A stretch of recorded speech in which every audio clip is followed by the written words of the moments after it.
Tonight, I'm very happy to say that our guest is Dr. Herand Markarian, who is going to speak about his new book called The Martyred Armenians, 1915 to 1922. This is going to be the concluding presentation in our spring lecture series. And this year, as all of you know, is marking the 100th anniversary of the Armenian genocide. And there have been so many significant events, both on the local level, on the state level, and in the international level. And on our campus, as many of you know also, you've been and visited to our Armenian Genocide Monument. And also, we still have in the Henry Madden Library, the Armenian Genocide Centennial exhibit. So if you have not yet been to the second or third floor of the Henry Madden Library, it's going to be open through May 29th. And it will be open whenever the library is open. You need to go online or call the library to find their hours, but whenever the library is open, it will be open. So if you have not yet had a chance to do that, make sure you have you do that before this evening, before the end of the month. Dr. Markarian's lecture tonight is co-sponsored by the Hamaskayan Armenian Educational and Cultural Society. And I would like to introduce Serpuhi Muserlian, who is the chairwoman of the local Hamaskayan chapter, to say a few words. Serpuhi?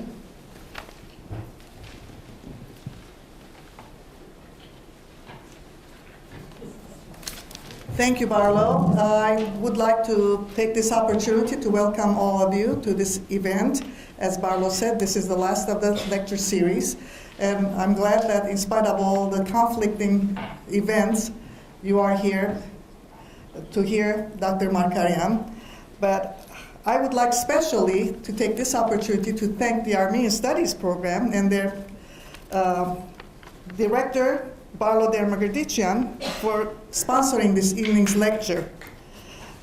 A special appreciation to Barlo and his colleague Sergio Laporta, who have presented throughout the year many activities. In addition to serving the student community of the university, they have extended their services to the community at large by making available to all of us a series of lectures, film festivals, concerts, and many, many other activities. And as he said, the exhibit, which you should not miss as long as they're still there. An excellent centennial exhibit.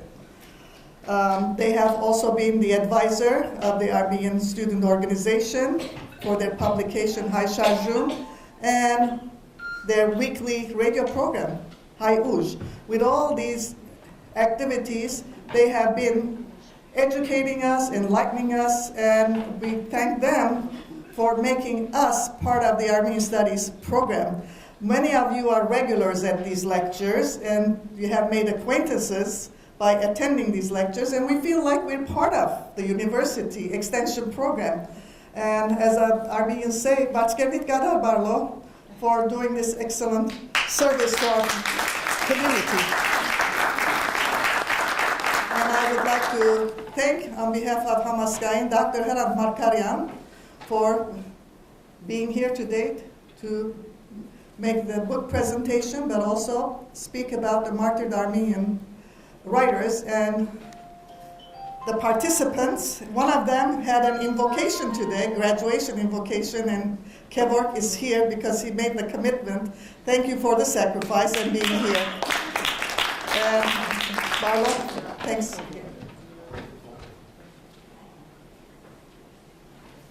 Thank you, Serpuhi, for those kind comments. And again, once again, thank you to the Hamaskayan for co-sponsoring tonight's presentation. As Serpuhi mentioned, we've had many events, and I was just counting up. We had 16 events from the fall and the spring semesters that we presented, and it's been an extraordinary year for many reasons. But I would like to also thank the Leon S. Peters Foundation, who has provided support for all of our lectures, financial support, and without that support, we couldn't put on the programs that we do. Dr. Markarian's anthology, which I showed you, surveys the lives and writings of 13 authors, Armenian authors, who were killed during the Armenian genocide. Several of them were arrested on the night of April 24th, 1915, when they and other community leaders and intellectuals were rounded up in the Turkish capital of Constantinople and sent out and deported, and many of them were never seen again. The book is organized in several parts, including a general introduction to 19th century Western Armenian literature, and also some background on the genocide itself. But the most important part of this book is the groundbreaking translations which Dr. Markarian has done for each of the authors, and he's also prepared a brief biography for each so that we also become aware of who they are, and also a bibliography of their work. So all of these are in the book, and the book will be on sale after our lecture tonight, and Dr. Markarian will be signing the books for those of you that would like to get a copy. Dr. Markarian is a scientist, he's a professor, a playwright, a poet, a director, an actor, literary and theater critic, and translator. He was born in Basra, Iraq, and he has authored 26 plays and 13 books. And as a director, he has 53 plays to his credit, and he has acted in 50 others. And his plays have been presented in the United States, in Canada, in Armenia, Syria, Lebanon, Greece, England, and he's even had 2 successful off-Broadway theatrical performance runs in New York City. He has been a professor at State University of New York, SUNY, for 10 years, and has lectured at the Siamanto Academy of the Prelacy of the Armenian Church for 25 years. And currently he's an adjunct professor at St. Nerses Armenian Seminary at the diocese in New York. His next publication is a book which is going to be called Testimonies, containing memories and memoirs of survivors of the Armenian genocide. Ladies and gentlemen, it's my great pleasure to introduce our speaker, Dr. Herand Markarian. Dr. Markarian.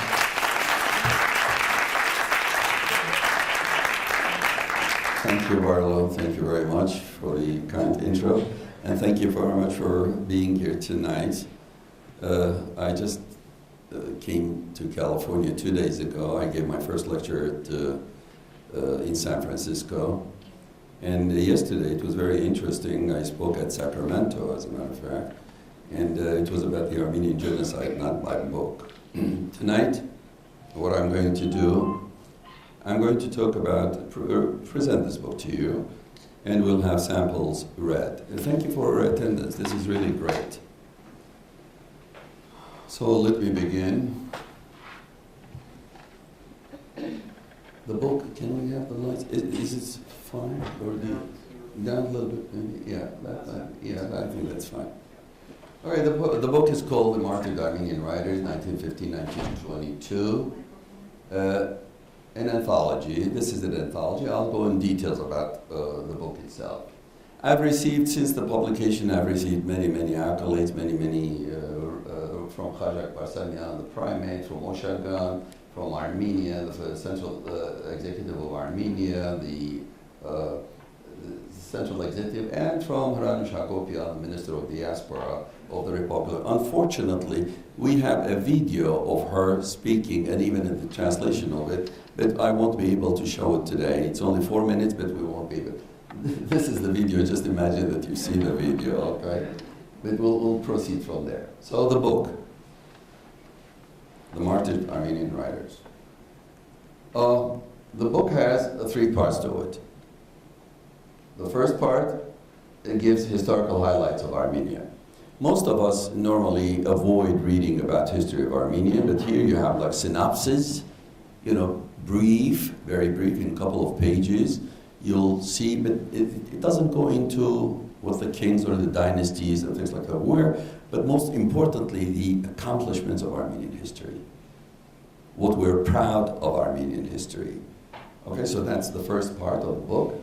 And there is an account about the Armenians in Ottoman Turkey, the treatments. Most people don't know even, when did the Armenians gather or were present in Istanbul? We weren't there, basically. We weren't there. We moved there. You realize that. And it's in the book also. I discuss that. Then something that is not talked about, not written about, is the evolution of Armenian poetry. From pagan times, not after Mesrop invented the alphabet. This is from pagan times. We'll go through the evolution of Armenian poetry. How did it evolve? Up to 19th century, and we stop at 20th century, somewhere there. But you'll get a feel and a knowledge about the evolution of the poetry. It's a beautiful poetry that has come down from 2,000 years ago, all the way to about 1900. Then I talk about the stages of Western Armenian literature. This is kind of critical because it parallels the development of Western literature. You know, the realism, all the abstract, all these things that you are familiar with in Western literature, you'll see that also in the Armenian literature. It paralleled. As a matter of fact, that's what makes the Armenian literature kind of very, very important thing, because here you have people outside of their countries. This is we are the only people who have created literature not in the country of ours. You know, Britons have their literature in Britain. Germans wrote their writings in Germany. Arabs wrote them in Arabia. We did not write our poetry, our literature in Armenia. We were somewhere else, in a place where the language was not Armenian. So, but at the same time, we built up the language. We brought it up to a par with most like a classical Armenian. It became, so the Western Armenian that we speak, it became one of the most sought after languages in centuries. We even today cannot match the language that was invented, or not invented, but was evolved during 19th century. This is a very critical thing for our nation and for Armenians. It is a statement that I have at the very end of the book about that.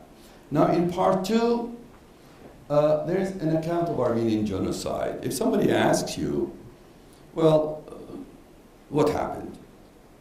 Now, in order to go and give the whole slew of dates, blah, blah, blah, and all of it, there are 5 or 6 points here, which in a concise manner talks about the Armenian genocide and the accounts that I would bring as evidence that it happened. Short pieces. Now then, the chronology of events, date by date. What happened on April 23rd? What happened on April 24th? What happened on April 20th? It says day by day, we go through the chronology of the events.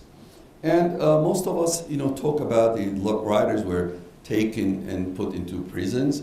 And for the first time also, here in this book, we give the sites of these prisons. We tell you where the prisons were. Where did they go? And I'll discuss that later on.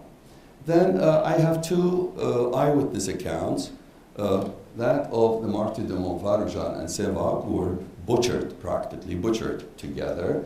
And there is an account of the martyrdom of Indra, one of the greatest writers of Western Armenian prose, and I'll talk about Indra later on. But most importantly, as Barlow mentioned, the part 3 of the book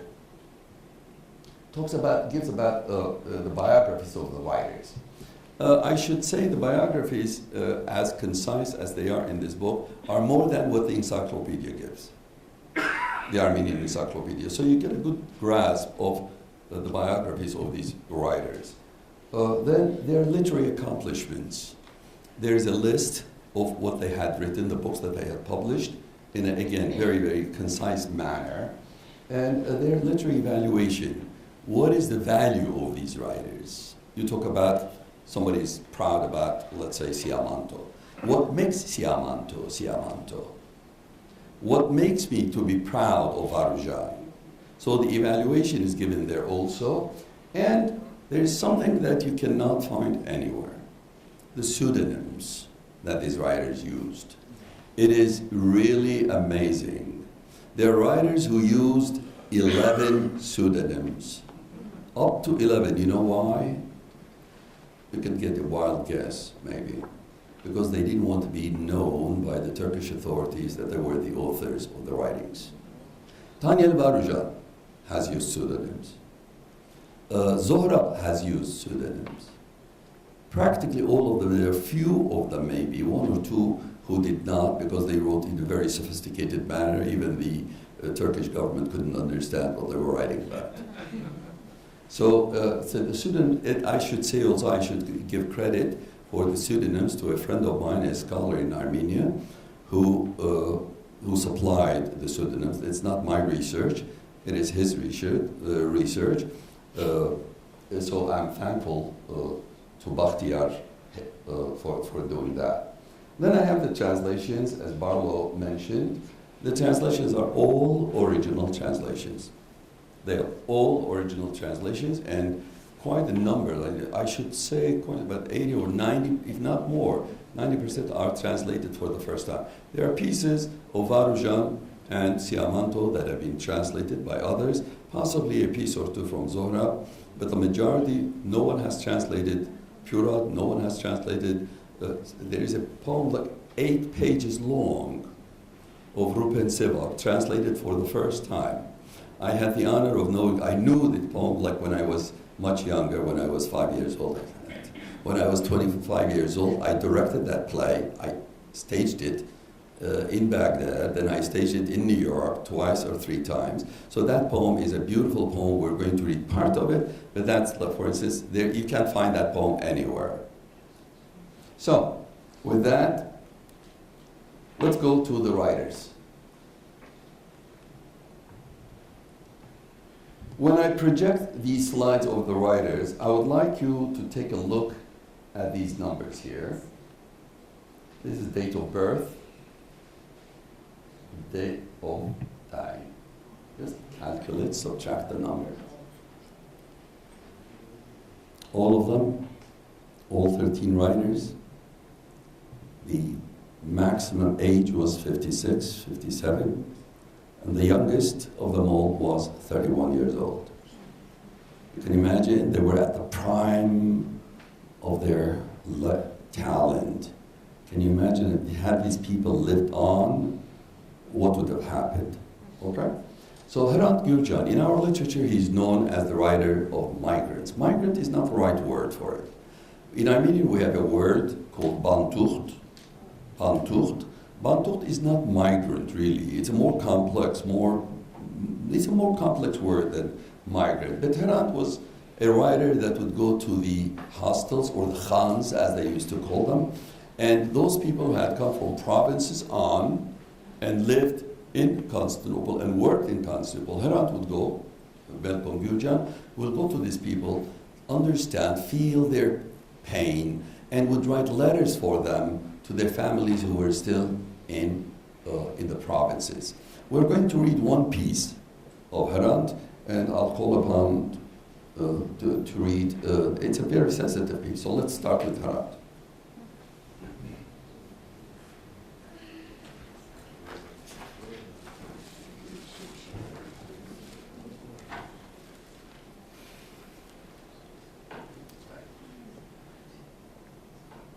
Herand Gürcan, the memorial 8th day.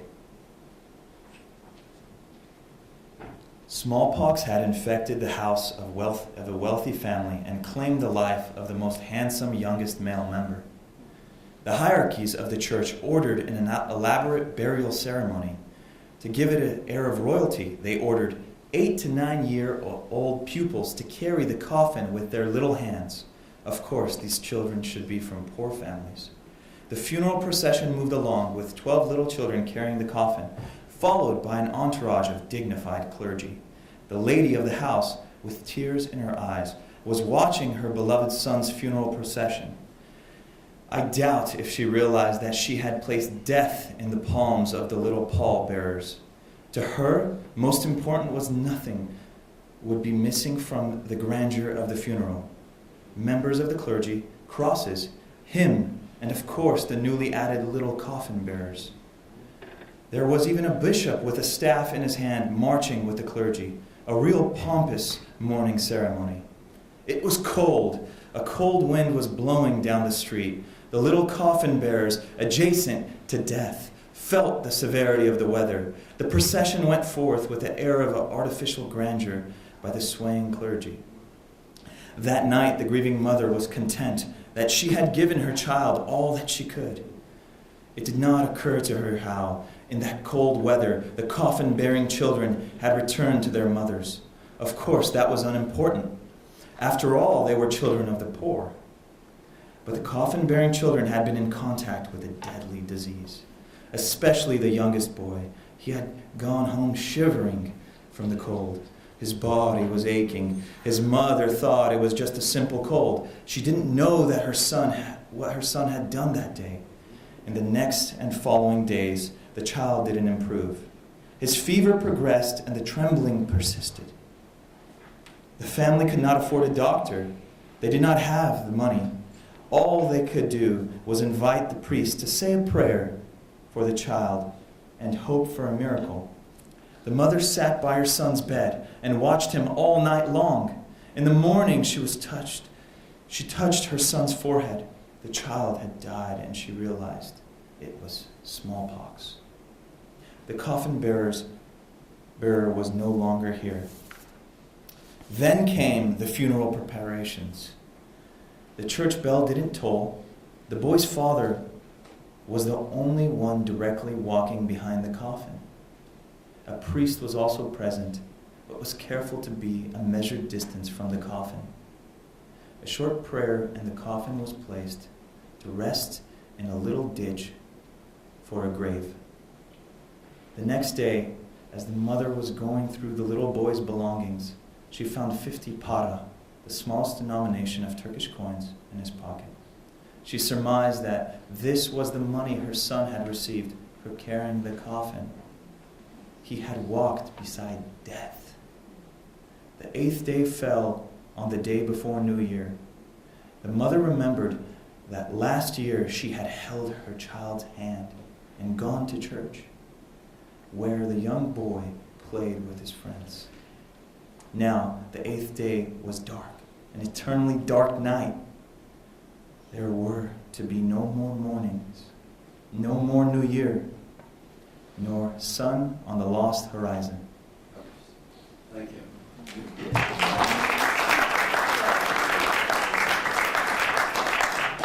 Krikor Zorab. Krikor Zorab was a member of the parliament, but in literature, when you talk about Krikor Zorab, he is the founder of the novella in our literature. That's short novels. He's the master of that. In few pages, 6 pages maximum, possibly 6 or 7 pages maximum, this man has a pen that discusses the emotions, the feelings of the individuals that he has portrayed in his writings. He was a lawyer, a defender of Armenian cause also. He survived, his wife survived with 3 children, and one of them possibly you may know by name, Dolores, who was as a supporter of the diocese, and the Zohrab Institute in the diocese was founded by Zohrab's daughter. Now we're not going to read any pieces from there. We have 2 translations in the book. You can take the book and read the pieces there. Sampat Purat, practically no one knows about him. One of the most educated writers in Armenian circles. He was educated in France. He's a poet. He is a prose writer, a novelist, a teacher. His wife was blinded during the genocide, and he was imprisoned. He wrote a couple of letters, very rare letters from the prison, which I have translated in the book. Purat is also credited for being the first person who wrote a play about the Vartanants, Baderaz, or the Battle of Vartanants.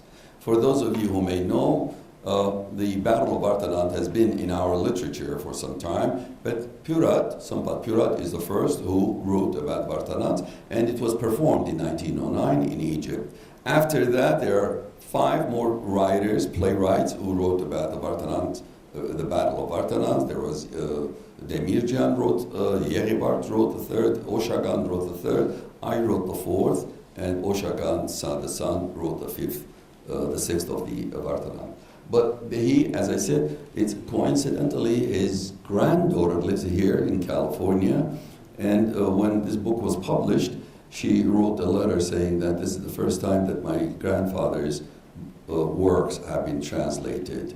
And I've translated part of the Vartanant, especially the soliloquy of Vartan's daughter, because there's an intention there, because Purat was kind of, at the time when the Armenian women were not too much involved, he was kind of telling us that, hey, during history, in our history, women have been involved in battles, and he was just encouraging us. So again, we're not reading anything from Purat today. Tılgadinci. or Herand Markarian. Look at the age. 55. Telgadinci never came to Bolis or Constantinople. He was a writer in the provinces, and he picked up on the traditions, Armenian traditions, and wrote about the Armenian traditions. And he used the colloquy, he used the language that the provinces were speaking. So it's not the purest Western Armenian language that he used, but he's very, very keen in choosing his topics. There is an anecdote about him that I'll like to tell you. He was a teacher, excuse me. He was a teacher, and it so happened that one of his students fails his class. And the student gets mad, he's very angry about Telgadinci, that his teacher failed him. So what he does, he writes a letter to the papers in Bolis saying Telgadinci has died. And lo and behold, the editor in Bolis doesn't check the news and goes and prints the news saying, sadly enough, Telgadinci has died. It so happened that one of the writers that will be presenting, Ruben Zartarian, a little bit later on, Telgadinci and Zartarian were not on very good terms. But Zartarian is a great writer. Although he was not in good terms with Telgadinci, he writes one of the most beautiful obituaries about Telgadinci, saying how great this writer was, how he treated his topics, really literary critic. And the paper gets back to the provinces to Telgadinci. There is Telgadinci reading the paper that he has died. And here his adversary, has written this beautiful thing about him. They say he folded the paper and put it in his inner pocket and carried it all the way through his life. That piece. We're going to read one piece from Telgadinci. Look at, or when they talk about birds, think about you. Okay? Telgadinci is keen, is sarcastic at times. There is no priest in here, so we can really laugh if time comes to laugh at that. So let's read the judgment of the birds.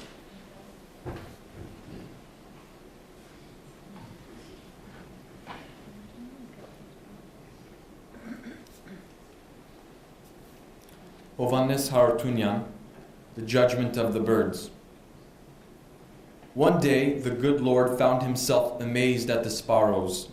The little gray creatures colored the earth that had traveled all the way from earth to his kingdom. One of the sparrows had the courage to come forth and relate their complaint, thus surprising the leader of the birds, the hawk. Before becoming emotional, the creator of the heavens and earth said, "Birds, do you know how I created you? When I was creating the great things, I brushed off the remaining earth of my hands, and that's how you came to be. As I did for man, ants, and all creatures, I gave you many good things, an abundance of land to feed from, a space in the talent buildings for you to build your nests. What else do you want? And let me tell you, humans have to struggle for their food. But you can eat without even sowing seeds. You can eat anything man leaves on the streets. You have insects and grasshoppers to eat. What else do you want?" One of the birds came forward and said, "Lord, we have a different request. Be short and to the point. Are you going to point out mistakes I have done?" "Lord, have mercy. It is nothing like that." "Fine, I am listening. We have a complaint about the priest in our village. The other day, he acted in a manner that froze us in astonishment." "The priest of your village? But I have known him to be a good shepherd." "We always felt that way too. And the other night, he was walking toward the church carrying his cross. We were gathering the crumbs that were falling off a cart and having an evening meal. He took a stone and threw it at us. What happened with that stone?" "It broke the wing of one of our little birds. The poor bird couldn't fly anymore. It lay there, and by now it is surely dead." Oh, that is bad indeed. Bad and really bad. That poor soul was the only one remaining in his family. There were 3. One disappeared mysteriously. The other attempted to fly prematurely and died. And the third, a real fine bird, died by the hand of the priest in front of the church. Have pity on us, Lord. We believe that the good Lord is also concerned about us. Shall I sever the hand? I can give an order for lightning to strike, and that will be instantly accomplished. No, Lord, we wouldn't want that. Shall I blind him? I can order eagles to gouge out his eyes and make a pouch for insects to live in. That will be worse, Lord. Why? A blind man can't see. He could crush his lives and other precious things under his feet. A blind man could very easily claim innocence. It seems you know what you want. Tell me, Lord, we beseech you to send the barber of the village and have him shave the priest's beard. How would that solve the problem? Up until now, whenever we saw a layman, we would fly away from him, fearing he might harm us. Now that we have been betrayed by the bearded ordained man, we ask you to remove that identifying appendage. A punishment like that will reaffirm our faith that a priest is God's person, always good and holy person who would not even harm an ant. That's all we want. The good Lord listened to the bird's request and ordered the village barber to shave the priest's beard. Now, whenever birds see a shaven man, they fly away hurriedly. The birds, joyfully chirping, return to earth, thinking there is a kind God in the heavens. Lucky birds.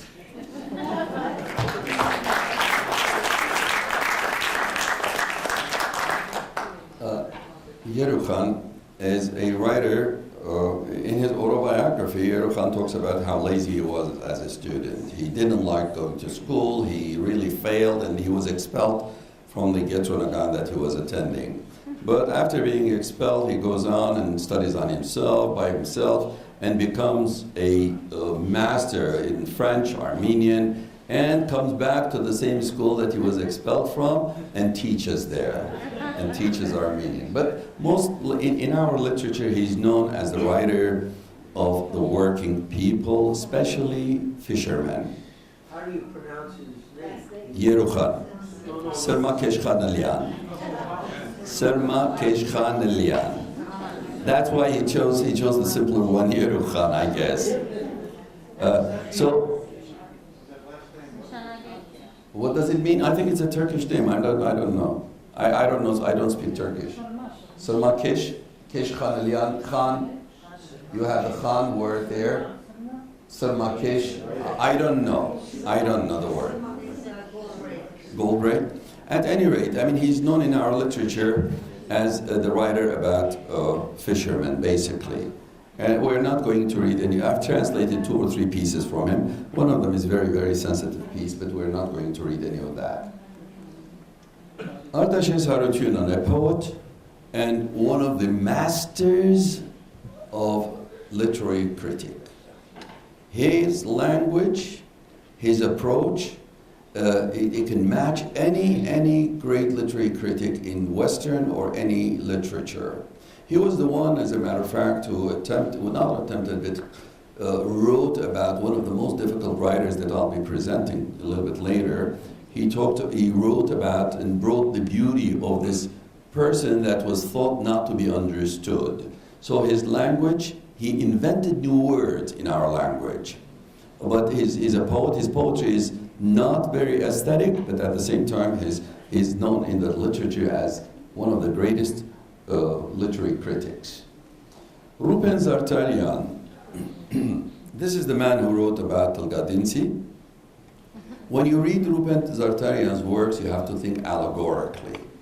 Everything that he writes is in allegory. When he talks about deer, you have to think about something else. Now, his masterpiece is a short write-up that I have in there. It's called the Gampo, or the Shepherd's Shepherd's Dog. Read it. It is beautiful. Beautiful. I mean, you hardly, he talks about an aging dog. But that is only the allegory that he uses. You have to think of yourself when you think about, when you read about that dog. It's a masterpiece in our literature. Beautiful, Campra, or the Shepherd Dog. Again, we're not going to read that. I'll leave it to your leisure reading. Indra.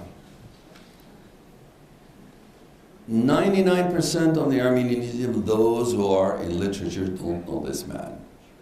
Ironically and very, very sadly, because of the difficulty, because of the very difficult language that he uses, he's a philosopher, a painter, went to Paris to study painting, but at the same time he was a philosopher. And men, if you want to write love letter to your wives, please read Indra. There is a piece he has devoted to his wife, Irena. It is immaculate. It is something that really, just like Naregati, when he wrote about Astvazazin, Mayra Astvazazin, Indra writes about his wife in most eloquent, beautiful new words. There's an anecdote about Indra. When he finished he has written only 2 books, a book of poem and a book of prose, which is really poetry. His prose is poetry. So he sends his book to his Armenian teacher who had taught him Armenian, Reteyos Berberian, and inscribes it to the luminous intellectual Reteyos Berberian. And Reteyos Berberian, the teacher, gets a book and reads Nerashkar, which is the inner soul. He reads it and writes back to Indra. It says, "Dear Indra," Indra's name is Herand Markarian. He says, "Dear Indra, that the luminous intellectual that you referred to read your book and didn't understand it." But he died in one of the most awful ways. I have an eye account in the book also about Indra. Herand Markarian, if there is a painter in here, you should read Herand Markarian. His descriptions of nature are outstanding. You can actually read his writing and you can just paint what he did. When he talks about sunset or sunrise or the nature, it's one of the most beautiful descriptions that Herand Markarian goes through. I have translations in the books. We're not going to read that too. Herand Markarian, one of the most intellectual people who studied in France. He's a poet, he's a writer. He studied sociology. And reading sociology or being interested in sociology, he talked about the exploitation of children as workers. We're going to read one piece from him. We're going to just one piece from The Accident of the Little Workers. Look how sensitive this man is in his writings.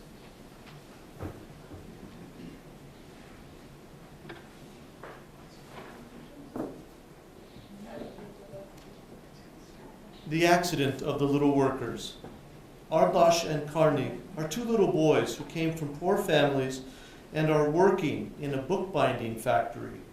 My back hurts. I'm so tired. I'm tired too. My arms are aching. Their voices, merely a murmur, were drowned out in the corner of the large room, under the scrunching noise of folding large papers and the deafening noise of the machines. They had started work in the early hours of the day. All day long, with their small bodies and hands, they had folded papers and worked on cutting machines. It was evening now, but they had not yet finished their work yet. They were trying very hard to finish up the day's work with the last bit of energy their feeble bodies could muster. They were waiting for the night to fall so they could go home. What happiness that entailed! Their tormented bodies and limbs would, at last, rest a bit. Their work was so arduous and painful, but who could they complain to? Who would care to listen to the complaints of these young laborers? In their ignored, despised, forgotten status, the young boys found solace in sharing their concerns and worries with each other. Ardash and Karnik were too young, 8 or 9 years of age. Their young bodies needed a healthy, nourishing environment to grow properly, but deprivation had hounded them down mercilessly. They were deprived of school, affection, and their normal pleasures of life that youngsters of their age are in need of. Playing games and leisure was unknown to them. They didn't have the so much desired caring at home either. Their families were engulfed in their own struggle to secure the daily bread, hence didn't have time for caring. Their kids, who were forced to start work this early in life, had become philosophers. In the morning, having placed a piece of bread and cheese, sometimes just bread, in a small container, they would spring out of their homes. Ardash lived in Uskur and Karnig lived in Kaskur, neighborhoods in Istanbul. The kids would rush to catch the first ferry in order to get to the factory on time. As if the all-day brutal work conditions were not enough, now they had to be there before the doors opened. That was not easy, especially during the cold winter days. The boys would shelter themselves by the door, keeping their hands in their pockets. It was during this ordeal that the two strange boys had become like brothers. They cared for each other. Their friendship deepened. They helped each other. If one of them had any difficulty operating a machine, the other would run to help. They complemented each other's work. They even covered for each other. That was the happiness that they didn't have outside of that friendship. They would share the pain for each other too. When the boss would land his fist on the neck or the back of one of them, the other would feel the pain. Tears would fall down from their innocent eyes. While other boys would have found solace by going to their mothers, Ardash and Karnik had each other for comfort. In order to dilute the effect of the incident, they would rush back to work by folding and cutting the papers again. That awful cutting machine was the nightmare of all workers. It was Christmas Eve. Everyone gets ready for something during the feasts of this nature. Ardash and Karnig were in a somewhat festival mood also. Not because they were going to get their new pairs of shoes or clothes. No, that was out of the question. But they were boys, and boys get into a festive mood anyway. No, they had other factors too. They were going to go to church in the morning and evening. More than that, they were going to get to a 2-day rest. They would have the opportunity to play with their friends. So they were working harder in order to be able to go home a bit early that evening. Karnik was operating the machine and Ardash was folding the papers. Everyone else was attentively working on his task. "Oh, my hand!" The screeching scream was heard, and Karnik, half unconscious, fell down. The blade had severed the tips of his forefinger and middle fingers. While the boss was ruthlessly reprimanding Karnik, and while other workers had not realized what had happened, Ardash ran to Karnik, picked him up, and started sprinkling water on his face. Woke him up and started comforting the boy.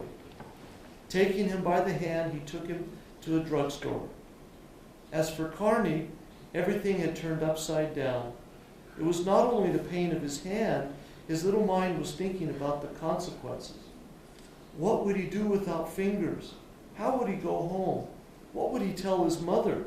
What would his mother say, who was already burdened by securing bread for the family? How disappointed she would be. Karnik was scared.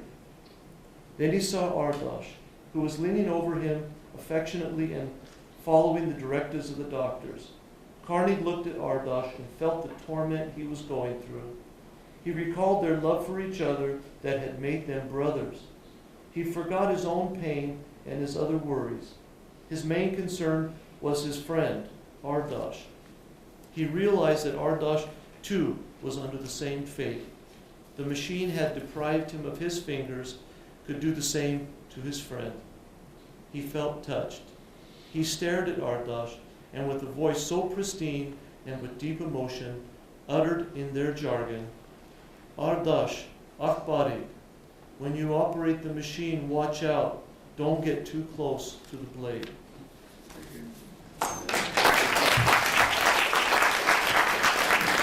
Thank you. Well, everybody knows Siamanto, I presume. Siamanto is one of the greatest poets of Armenian literature. There are a couple of things that I'd like to just mention about Siamanto. Siamanto did not live to see the massacres, not the 1915.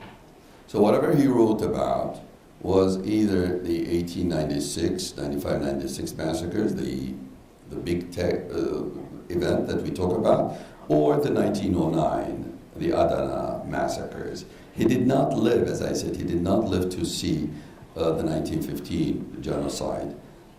Only one can imagine what this man would have written after that. Siamanto is known in our literature not only by the topics that he chooses, but the language that he has invented. He has followed the old classical Armenian, Naregati Armenian basically, and has come up with very, very new words, compound Armenian words. And the imagery that he discusses, that he brings up, is fantastic. He's almost like a playwright. So when we read the pieces from Siamanto, I would like you to be attentively listening to the images, to try to see the images. We're going to read two poems from Siamanto, The Strangled and The Dance. They are going to be read sequentially.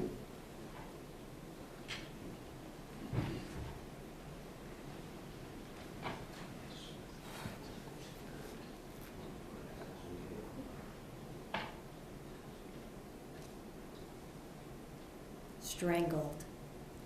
There were 40 of us in an underground ditch, like a herd of horrified cattle persecuted by the blows of a howling sandstorm, huddled together and trembling in fear of an imminent death. We were submerged in the total darkness of four walls.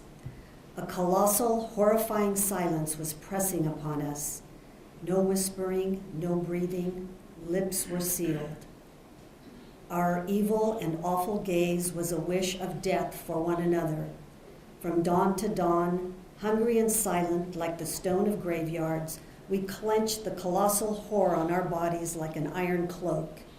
To shatter our hidden anger and longing, most of us started biting our fingernails in a rage, while the unbound silence like eternity covered our eyes. But out there, under the sun, thousands of barbarians like animals, not tired yet of destroying fertile fields and villages, they were searching for our hiding place, anxious for our demise. In the darkness of the ditch, with imminent death hovering upon us, it was with horror that we heard the crackling noise of rifles, daggers, swords, and spears like the roar of thunder under the sun. Quivering bodies like uprooted trees were falling on our roof of our ditch.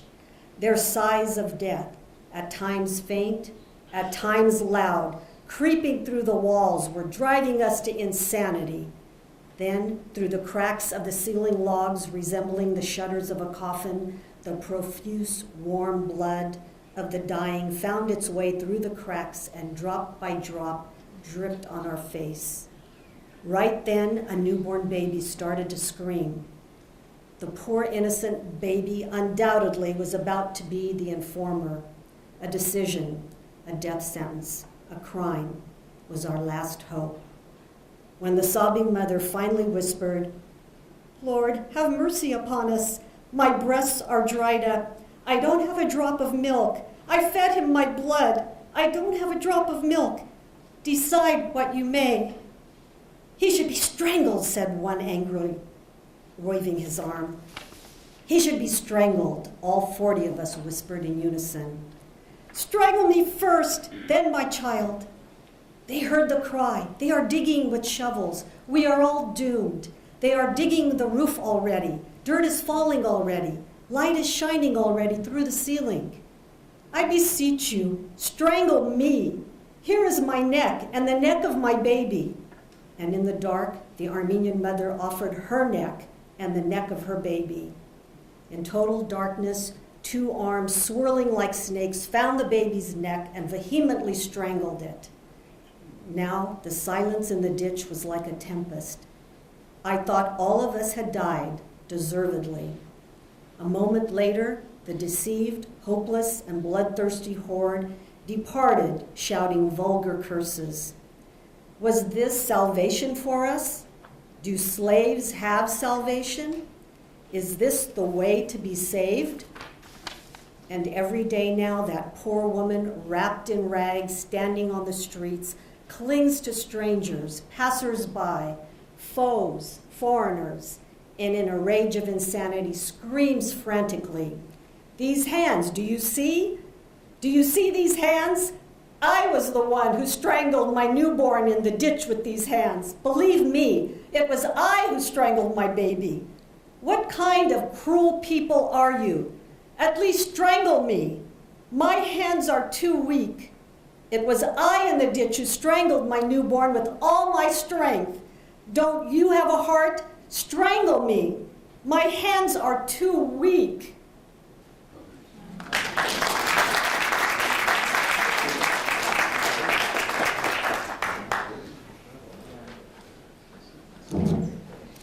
The dance. Suppressing the tears in her blue eyes, in a field of ashes where Armenian lives were still being slaughtered. This is what the witnessing Fraulein told us of our horror. This unbelievable story that I am telling you, I saw with my own merciless eyes. Safe in my room, looking through my window, grinding my teeth in formidable anger, I watched hell being played out in the field. It was in the city of Bardes, which had been burnt to ashes. The pile of corpses reached to the top of the trees. The bubbling sound of the brutal revenge in your blood running through the rivers, springs, streets, and homes still ring in my ears. Do not be horrified by this story. Let man know man's crime against his fellow man. Life is short. En route to the grave, it lasts only 2 days under the sun, and yet man commits crimes against fellow man. Let the conscience of the world know this. That deadly morning was a Sunday. A useless Sunday rising over the corpses.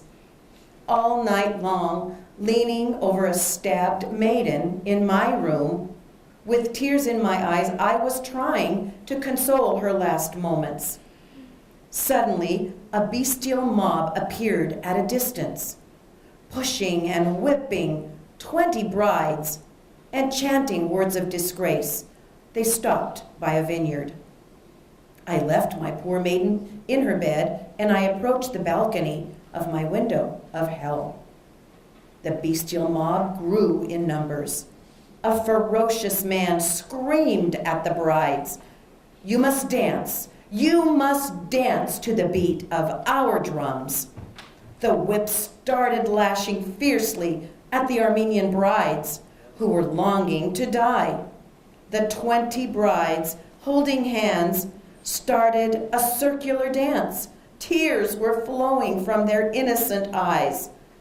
Oh, how I envied the beautiful, wounded Armenian maiden in my room, who gasped her last breath, cursing the universe, as she softly released her dove-like soul to the stars.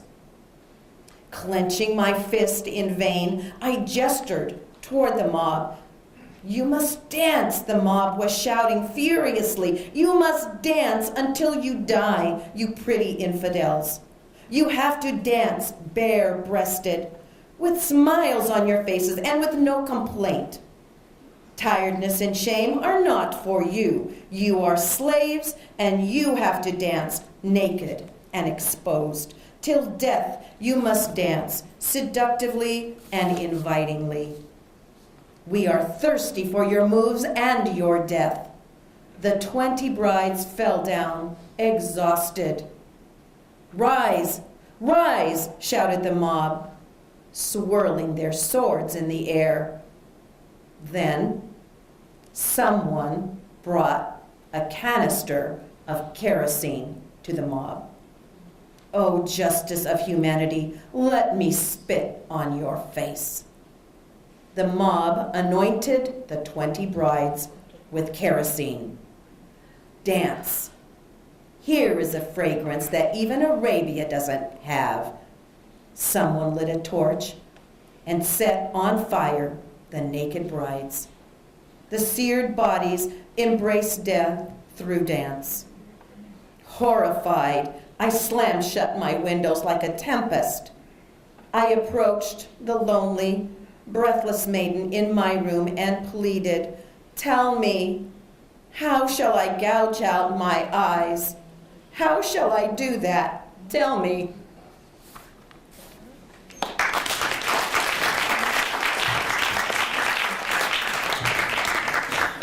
One thing that distinguishes Yamant also, he never wrote poems of love.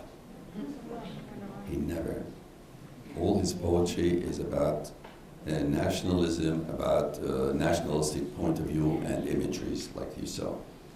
Now, the second great, Daniel Varoujan, the greatest and aesthetic poet. I have translated 8 or 9 poems, I'm not sure, of his works.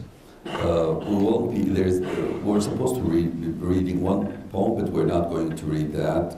I think one of the readers is missing, but at the same time you can read that. It's called The Blessing. The Blessing is about anybody who has had a grandfather or grandmother and who has heard the beautiful words of his grand or her grandfather and grandmother, realizes and understands how Varoujan approaches the topics. Varoujan is one of the prolific writers in our literature, and the themes that he has discussed are practically love themes. He has got nature's themes. He's got nationalistic themes. He is the greatest of all the aesthetic writers that we've had. Now, a lot of us know about the route, maybe we may not, or we may know about the route that the Martyred had took, but let me talk about that for a second. Here we are in Istanbul. The writers, most of them, not Tilgadinci was out of there. They were taken from Istanbul by train to Izmit, to Adapazarı. From Adapazarı they went to Bilecik, then Eskişehir. From here they divided the writers into 2 groups. One group was sent to Ayaş, prison Ayaş, majority of them, and the other group, Daniel Varoujan, Sevag, and few of them went to Çankırı. This is where they were killed, massacred. But then again, if you show this to people who don't know about the Armenian genocide, they may think that this is what it is, but in actuality, you have to take this picture and kind of transpose it to the people. The whole nation was in turmoil. You have seen this picture, and the large circles that you see are the areas where a lot of Armenians were killed, by the 100,000s and so. Some of them, they took some of us into the Black Sea, drowned us in the Black Sea, but the rest, they pushed them to south, which is known as Derzor. You know that. You know what Derzor is? Derzor looks like this in the summertime. So you can see, you can have people, women who had carried their 8 or 9 pound babies on their backs, now bare feet, walking at 125 degrees in this desert. Can you imagine what would these ladies or this woman do?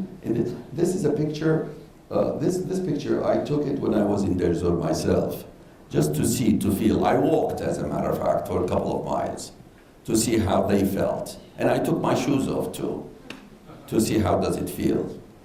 At any rate, so the nation became like a barren, our old trees gone, nothing left in the nation. So we lamented, writers, we lamented. We beseeched God for help, for understanding. We built memorials for our martyrs, and you have one beautiful memorial here, I saw it today, I visited and I prayed, then we bowed our heads for our martyrs. But then again, there was a flame there.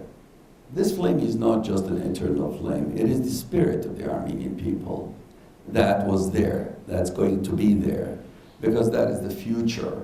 And as a matter of fact, both of our writers, Daniel Varujan has written a poem. Even before his death, he wrote a poem, The Rise of the Crimson Dawn, which he foresees the future. He sees the future generations that are coming. Not only him, but the youngest of them all, the other writer, Rupen Sevak, died at age of 30. Rupen Sevak also, the poem that I referred to, that I said eight pages long, he wrote also, he saw the future. Both of these writers have written about the future generations, and because they knew that we were going to come. Someone was going to be there. So we're going to hear a poem by Varujan and by Siamanto, by Rupen Sevak.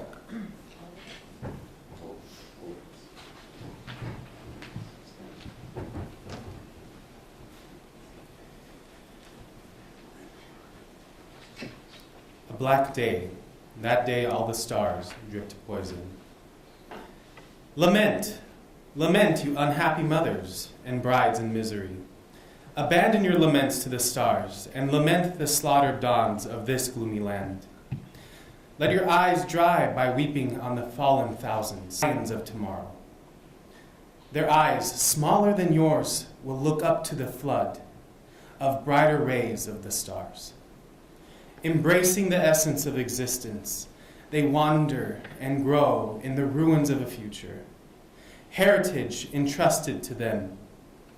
Their lips will echo the thunderous lightning of your lips, and will soar high up into the clouds, to the super godly sacrament of Armenian blood, wherein the love of fatherland will be the faith of thousands of souls.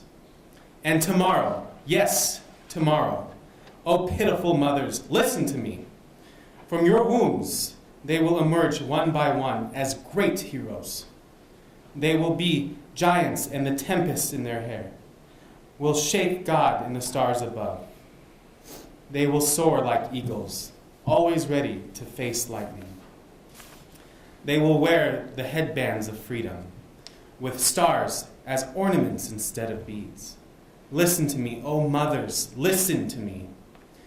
When they harness their horses tomorrow, and their swords of brass are baptized in vengeance, and they roar in the mountains with their enraged thirst for Turkish blood in revenge, then at once all our dead will rise in unison, to stand upright in their graves, and impatiently and attentively, staring afar, will await the arrival of the crimson dawn. Aha, Menkegank. Aha, Menkugunk. Aha, make Gugant. Aha, Mekukan. Aha, Menkugam. Aha, Menkugunk. Here we come, we blinded by breathing darkness and enraged by the smell of blood. Here we come, rolling by our shoulders, the centuries-old wheel of our pain, through the darkness of this globe, over all those who still have a breath to spare. Here we come with formidable vigor, graced by the granite heels of our hope, to make the perished unknowns and the widespread cemeteries to speak and shout. Here we come. We are the curse.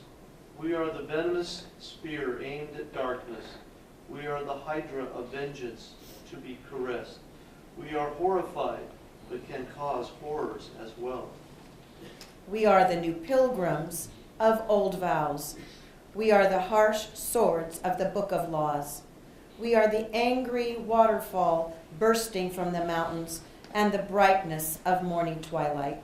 To you who built wedding tents of sins and pleasure with our own taut skins, and to you idols of worship of Europe who vilely bargain to be silent about our blood. Shut down the gates of your deaf hearts. Sharpen your swords. Sharpen them secretly. Sharpen them on your stiff, unmoved conscience. and the teeth of your children. Here we come, through the winds. Don't you hear the whisper of the bones? We are all sordid corpses. We are all porous skulls. Aha, Menkukak. Aha, Menkukak. Aha, Menkukak.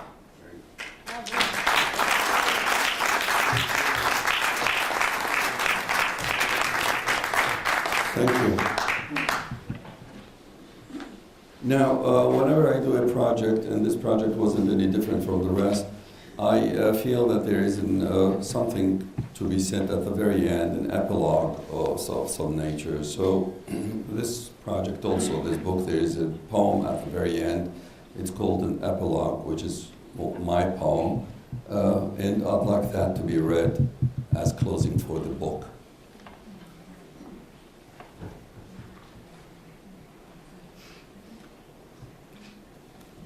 A candle lit. A candle lit will not shatter the darkness abound, may not suffice to mourn or cry, lament the dead and perished folk. A candle lit is too feeble to scream sorrow, trumpet loud for justice lost. A candle lit is not some goods to be traded. It is not gold, silver, or oil, nor a ruby or a prized jewel. A candle lit stands alone on window sills, burns endlessly in loneliness and hopelessness. But if you have that lit candle deep in the folds of your brave soul, then its feeble, flickering light becomes a sun unbound and pure.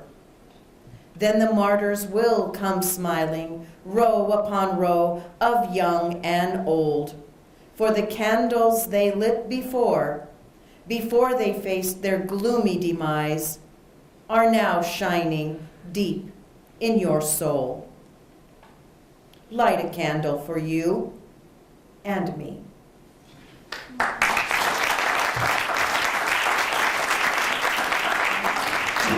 This is the book. I'd like to take a moment to thank my editors, Irish Chekanian, Dr. Dermaksian, Herand Markarian, Herand Markarian, Janet Markarian. The cover is designed by Nishan Kulyan, beautiful cover, and the pictures were edited. These are 100 years old pictures, more than that. They were edited by Mesjan and Keshishian. I'd like to thank Professor Barlo Bagardicyan for having this evening here, and of course Hamaskain, also the Educational Cultural Society of Fresno chapter. I may have the names, I don't know if I have all of your names, ladies and gentlemen. Kevor Kajevian, Kevor Baret. Okay, great. Tamar? Tamar is very Economian. Okay, we switched. I'm sorry about that. This is a bit before. And Barbara and Hagopon. Thank you very much. And Bako. Thank you. I know if I move to Fresno, I know my theater group is ready for me. I'd like also to thank one of the first writers of the book, about the book, Tamar Tabedian and Bartan Abdo, for having like 3 or 4 interviews. It was a review done by Jabazian in the papers, and Natalie and Demirjan did the video that you didn't see. And I thank all the newspapers, the editors, Hayrenik, Armenian Weekly, Mary Specter, and so forth, and so on. It's been reviewed all over the world. What we do here now with this book is the following. We have a positive campaign. We distribute the book in libraries, public libraries basically, and in colleges.